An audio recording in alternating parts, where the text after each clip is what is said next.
he was coming from. We used to hang out and kill a few beers, you know what I mean? And we don't do that anymore. And as a result, you know, I have lost some of my friends that we don't hang out. And, you know, there were some good times. It's just unfortunate that the drinking almost took me to that dark place, you know, where the booze wasn't enough anymore. And I'd reach for the phone. Thanks. You have a question? So on the subject of like putting people you know in the blender and just pumping out different characters, even in this like semi-autobiographical stuff, you know, like were they kind of like mixtures, or were like the characters in like Mosquitoes and Whiskey, were they actually individuals? No, in the autobiographical books, those are based on real characters, my real friends. And then I just had another quick one too. On It used to be your real friend.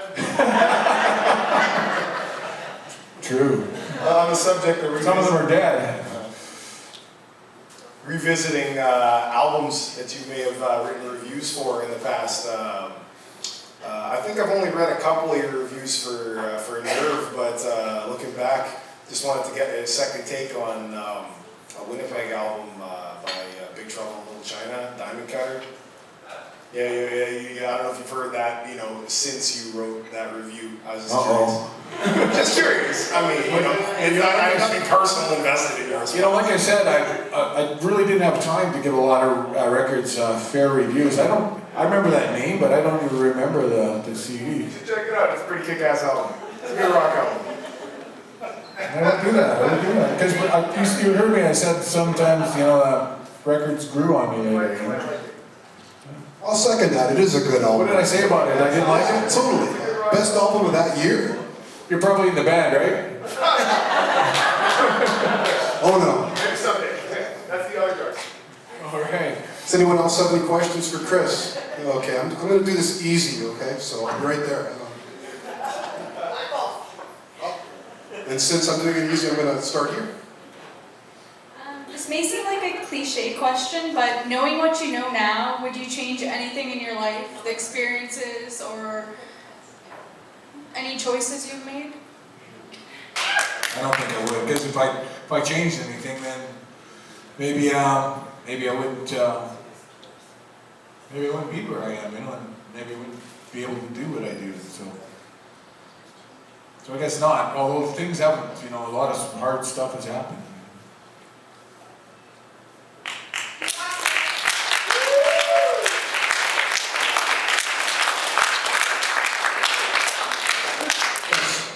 You had a question? I did, yeah.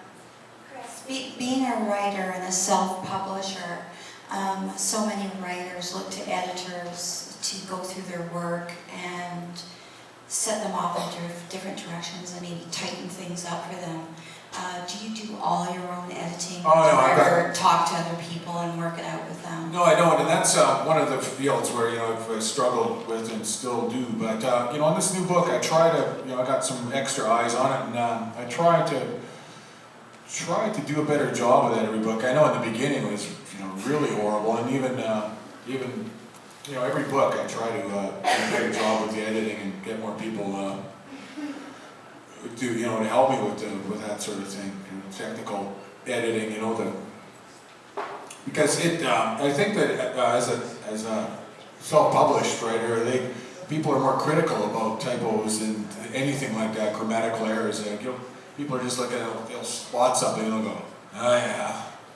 People are very critical about that sort of thing. I mean, if you see a typo in something by McClellan Stewart, you might just think, oh, maybe it's supposed to be like that. You won't assume that it's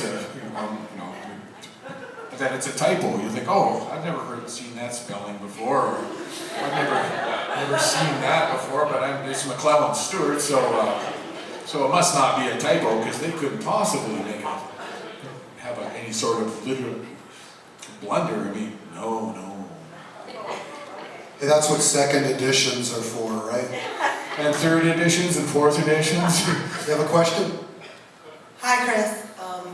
I'm just wondering, I'm over here, all the way right beside my house, right here. So okay. Hello. How are y'all tonight? I'm just wondering, like when you were in like the deepest shit, and what inspired you to even motivate you to get off your ass to start writing or make yourself like that you thought you were worthwhile after everything to start writing? Like, what motivated you? Like, What motivated me? Yeah. I just wanted to do something that was beyond, like, you know, cleaning my crack pipe for the 40th time. There was nothing left in that pipe. I had to do something else. It was just getting old. You know, and writing was the only thing that I can remember that I liked doing, you know. The only thing other than taking drugs, that is. Or sex, of course. But you know what I mean. It was the only constructive thing that I liked doing. Does anyone else have any questions for Chris? Okay, Johnny.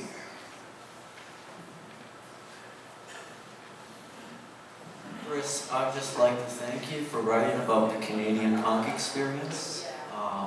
In my time, I found engaging, intense individuals who are sophisticated and sensitive as well. And I'm just happy that you're exposing a community that I think is really great. And, I'm just kind of happy that it's like information gain out there. And lastly, I'd like to say, have you ever thought of sending your books out to filmmakers? I think punk before you were punk would make a great film. Thanks. Actually, I've sold 2 movie options, but one was killed. We had to make too many changes to the script. It just wasn't the same anymore. Booze can. And so we had to. My mom actually, she mentioned that this morning. She says, you have a lot of integrity for not selling out because you wouldn't make those changes and you scrap the whole deal. And I said, that's not true, Mom. I said, everybody has a price. I wouldn't sell out. They just weren't offering me enough money. It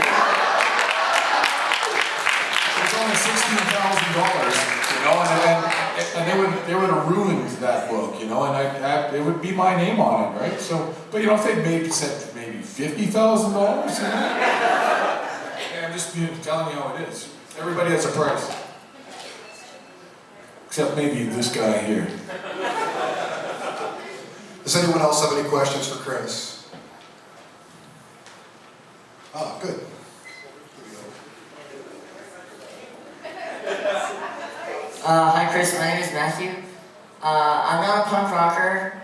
I don't know anything about punk rock, but I was invited to go to the Misfits concert with my friend, and he's a huge punk rocker.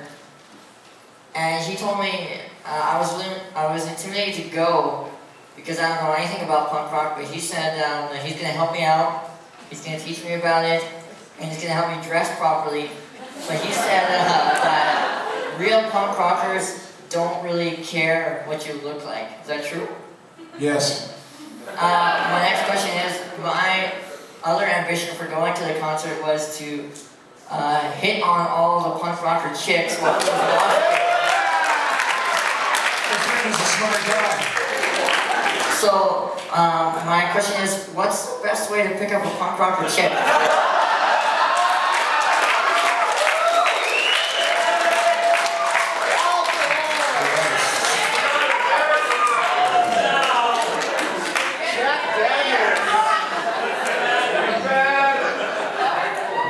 Jeez. Yeah, it's mostly, I don't know. I can't remember, it's been so long, it's a line of bullshit, right? You know, you just start lying and pouring the drinks and, I don't know. I'm amazed really that I'd ever gotten laid, you know, it just seems like it's like people reading my books like, wow, how the hell did this happen? It's always a huge surprise to me. Okay, so Tell your friends he can email me some tips, actually. So your advice is to get them drunk. Does that mean that they're easy and slutty? What was that?